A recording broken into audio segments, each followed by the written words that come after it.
What's good, YouTube? It's your boy KBJ, and today we're reacting to Marvel's Guardians of the Galaxy review, the game, not the movie. If you haven't already, be sure to like, comment, subscribe, check out my channel, share to your friends. I'm not gonna lie, I posted a YouTube Shorts video, it got like 4,000 views, and out of those 4,000 people, I only got like 100 likes, 1 comment, and 2 subscribers. Come on, bro. Come on. Do better. Do better, YouTube. So without further ado, we're gonna get straight into this video. The game looks... Everyone looks so different. I don't know. Warm up. Time to catch the next gen Guardians of the Galaxy. Let's get paid. If you're like me and played Marvel's Avengers only to say, gee, I wish this had just focused on the single-player campaign instead of all that games-as-a-service stuff, then boy do I have good news for you.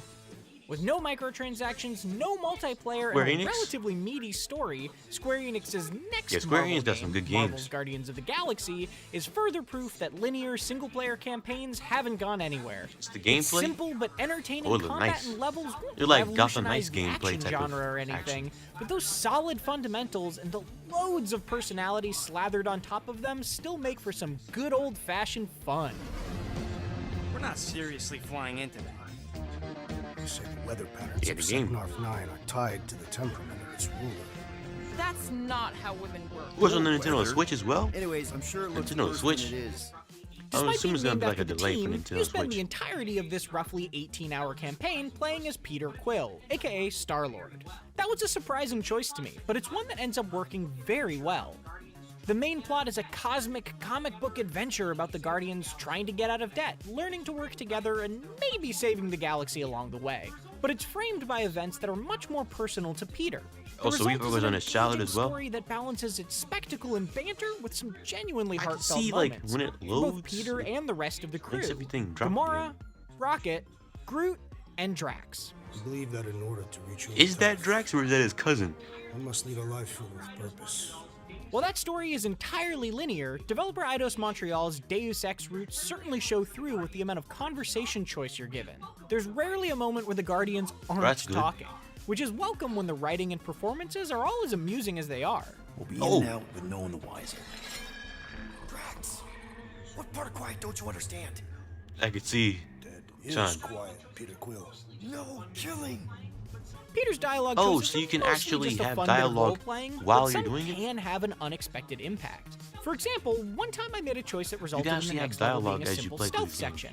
Oh, they don't pull no bullcrap, like you only can have dialogue other option would have instead once led to to 5 times in the story, and they're trying to pull some sort of teaser, try to lure you into the game. I still ended up in the same place, and the vast majority of this campaign will likely look very similar for everyone. It's pretty cool. It's like Telltale games like this added a neat plus some personal touch to my playthrough. Guys, I think we should hear out Groot for once.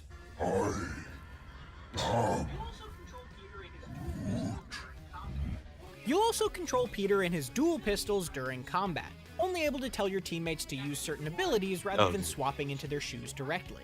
That could be Gamora dealing massive damage to a single target, or Groot binding enemies with roots. Peter has his own powers too, like unleashing an extra rapid-fire stream of shots. Dynamic and awesome. As well as different elemental shots like ice and electricity. That wide variety of options is consistently fun and rewarding to juggle, even if it doesn't necessarily add up to the deepest more like combat Gotham system Knights, I've ever seen. Most of the time, you'll be holding the left trigger to lock onto an enemy, and the right trigger to unleash a fire hose of lasers. But different enemy types did push me to dodge around, swap between elemental attacks frequently, or combine specific teammate abilities as needed. Another thing that keeps combat fresh throughout is the banter. You dead, Quill? We can hear your woodsy squeal even without the cost. Little busy! The interplay between each Guardian is both entertaining and insightful as their relationships evolve.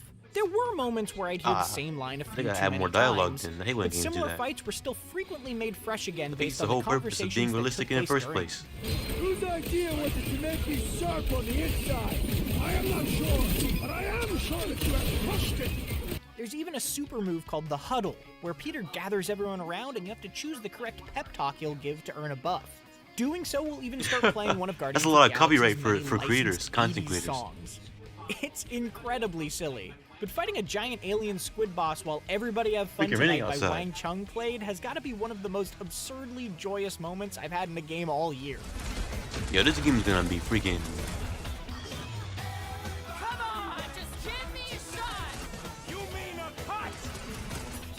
In between the fights and cutscenes, you'll make your way through gorgeous Are they like alien Borderlands? worlds, Nova Corps spaceships, and more varied locations. These sections are all I hope it isn't like extremely Marvel's linear Avengers, paths where with an they occasional come simple on. Marvel's environmental Avengers was puzzle to solve a or big optional fail. It was a collectible fun. flop.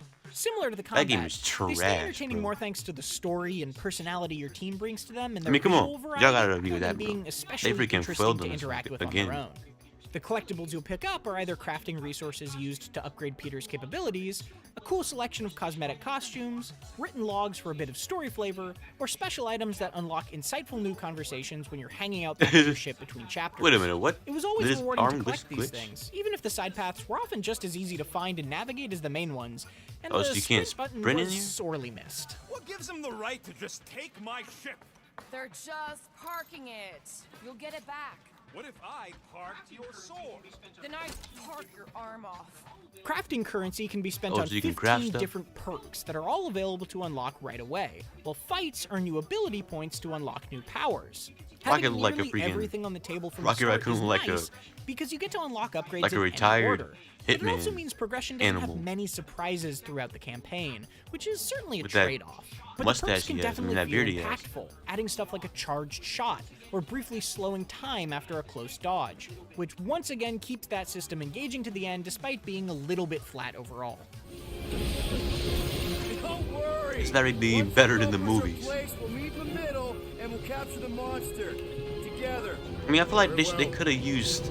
They could use so much. Marvel's Guardians of the Photorealism Galaxy nicely inside balances some a goofy, games. action-filled adventure with some genuinely heartfelt story moments, and the choices you're given can add surprising personal like a twists lot to of your Telltale playthrough. Its games combat and level action design are relatively simple, if still consistently with some entertaining. Avengers, but it's the Arkham, relationships Gotham and banter Knights. between its characters that keep everything fresh as they What is evolve. that? The Gorg? It's probably not going to set the world on fire, but Guardians of the Galaxy is still another convincing argument for how much fun a linear, no-frills Yeah, it better be single-player more than campaign just 3 can be. hours long. For more great single-player action I'm games hoping from this that year, they worked check on out this, our 'cause reviews the of game- the Ratchet game's and already Clank out. Rift Apart or Psychonauts 2. And for everything I didn't else, get it yet. keep it right here on IGN.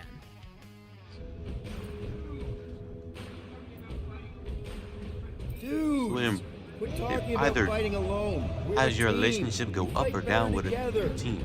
Because out on that field, it's all for one and one for all. And that's exactly how we win this time. Who's with me? Yeah, the game's looks very nice. What is that, an alien? I'll call you. If you enjoyed this video, make sure you like, comment, subscribe. It's your boy KBJ. It's going to make some more content coming up very soon. I've always got this PC set up with.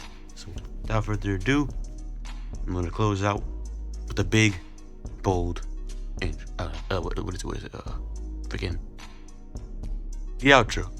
I mean, I wish I had an outro to animate, but I would need to freaking get a drawing tablet and stuff to start animating my own intros and outros. But without further ado, have a nice day, guys. I'll make another video. See you next time.